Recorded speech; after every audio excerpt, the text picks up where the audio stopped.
Hi there, this is Sean, the Honest Book Reviewer, with another book review. In this video we're discussing one of the books that's in line for the Miles Franklin Literary Award. It's written by Michelle de Kretser and it's called Scary Monsters. Now, this book is quite different. It's actually two novellas.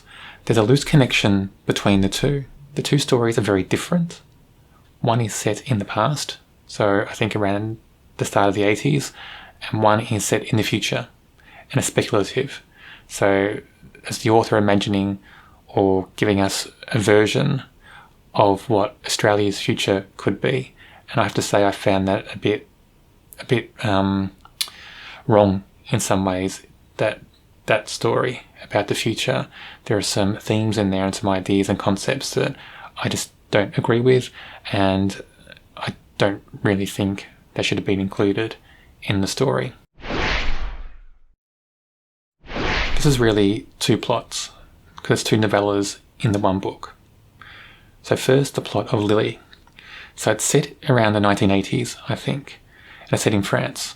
So Lily is a university student, I think. She is at the stage where she could do her honours or a doctorate, and she's heading over to France to teach English at a school, or teach language at a school. I didn't find this story terribly engaging. It's better than the Lyle story, so out of the two novellas, it's the better one for me, but not much goes on. And Lily herself just seems to be dragged along from point A to point B in other people's wake, so she's not driving the story herself so much, in my opinion. I just found the author was giving us these characters that were too colourful, too flamboyant, and every character seemed to be coupled together with odd bits and pieces to make them seem more interesting or more engaging, and it was very forced, in my opinion, and it made me feel less engaged with them, and it also drowned out what was happening in the scenes. And just the way the characters acted, I don't imagine that people act like that in real life at all. The two main themes that I got from this novella is the author is exploring racism and isolation, and they're explored quite deeply, I think, in the novel. The racism element comes through very blatantly. I mean, according to this story, everybody in France is a racist. That's what it comes across like. And the character feels isolation and almost sometimes feels a sense of desperation to be around people and be liked and wanted. That's what you get from this character as well. The whole story kind of just moves along at an okay pace, but there's not much substance to it. Not much happens, and the growth from point A to the end, there's not much in there either. So it's almost a story where there are no really pivotal events. It just seems to be a slice of life story where we're getting someone's life for a short period of time, and then the story ends and that's it. There's no real conclusion after that. And that's what it felt like to me. The last thing I'll mention about this novella is I just felt like the author was trying to create these lavish sentences that seemed really rich in language and tone and give us that effect for some reason. They don't always work, and in some cases they don't seem to match the scene or just match the overall feeling of that part of the story. They stand out as quite odd. And when you read this, if you read this, you may feel the same, because I got that feeling quite often in this book, that the author was more interested in trying to create sentences that stood out rather than crafting a story that really works well. The second novella is the speculative fiction novella set in the future in Australia. It's a story of Lyle. It's meant to be a satire, and it doesn't work as a satire for me. In my opinion, satires should be subtle, they should be very nuanced, and you should be watching it very closely and carefully to get that humour and to get that sense of what that satirical element is in the story. Whatever it is, if you're watching something, listening to something, or reading something, it should be very subtle. It's not subtle in this book. It's so blatant, and it's just in your face all the time. It's very heavy-handed, And to call that satire, I think's wrong. The characters in this novella are also just very one-dimensional. They're not engaging at all. They act like robots, act like they're on autopilot, and there's not much substance to them. It's just very one-dimensional, feel like cardboard cutouts in a way. And that was very disappointing, because if you're talking about something in the future, you've got, a whole scope, it's an open scope to play with.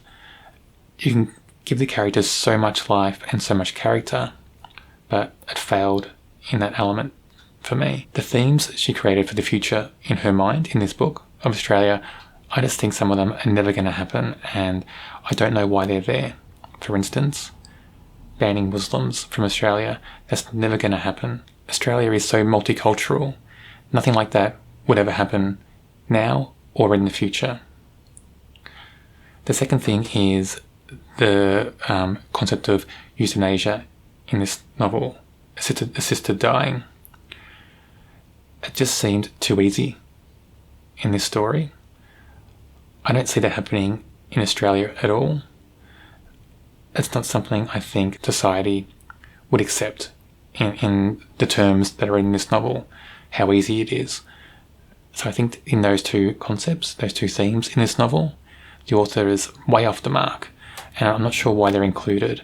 I just think the author included these two themes in the story to attract controversy. It backfired for me. It makes me think less of the story. Let's shine a light on the two main characters in each novella. The first is Lily. This character I've found very flat. Better than Lyle, but still far from perfect. I felt for the main character in the novella, Lily didn't really drive the plot along. She seemed to be tagging along with other people, other characters in the book. So it felt like other characters really drove the plot, and Lily was just a passenger. That's what it felt like to me. And there was no growth for Lily in this story at all. She seemed to be very morose and just acted very scared all the time. And her point of view was just constantly thinking how racist everyone in France was. If you believe the author, it seemed that everybody in France was racist. And that just seemed a bit odd to me. So I really didn't find the character that engaging at all. Better than Lyle, but still not a standout. Bit dull, almost one-dimensional. Just not a lot of life in the character, and not really a lot to like about the character, in my opinion. Lyle, so the main character in the other novella, very one-dimensional, very disappointing. It's like reading about a robot, basically. Maybe that's what the author was trying to convey, that people are almost robotic in the future because they think they have to follow certain guidelines and rules. Society has made them like that. It just didn't work for me, the character. There was nothing there to engage me, to make me want to, care about what happens to the character. Nothing there at all in that novella. I got the feeling it was just, if that character was in a slow burn drama TV pilot, the pilot wouldn't even get off the ground. Nobody would pick it up. And that's what it felt like. It felt like this novella is a TV pilot that's not going to get legs. No one's going to care about it. It's going to be sit on a shelf somewhere, gather dust, and then probably be thrown out in 10 years' time. To be honest, I was excited to read this book because it's part of the Miles Franklin Literary Award long list, and I've been excited to read all of the books in that long list because I think they're there for a reason. They must all be good. But when I read this, I was very disappointed. When I realised it was two novellas, that made me a little bit disappointed. I thought it's a bit of a cop-out. Why not have a whole story? But then when I read them, very disappointing, both of them. I rate this a 1.5 out of 5. There's just nothing there for me to get my interest, to make me engaged. Yes, I did complete both novellas, but I did it under suffering because I can't stop reading once I start something, and that's the only reason why I finished both novellas. I am reviewing all books on the Miles Franklin Literary Award long list. Check out my channel and subscribe if you don't want to miss out on any of those reads. Also, I'll have a playlist for all the books on this long list. It should be on your screen now.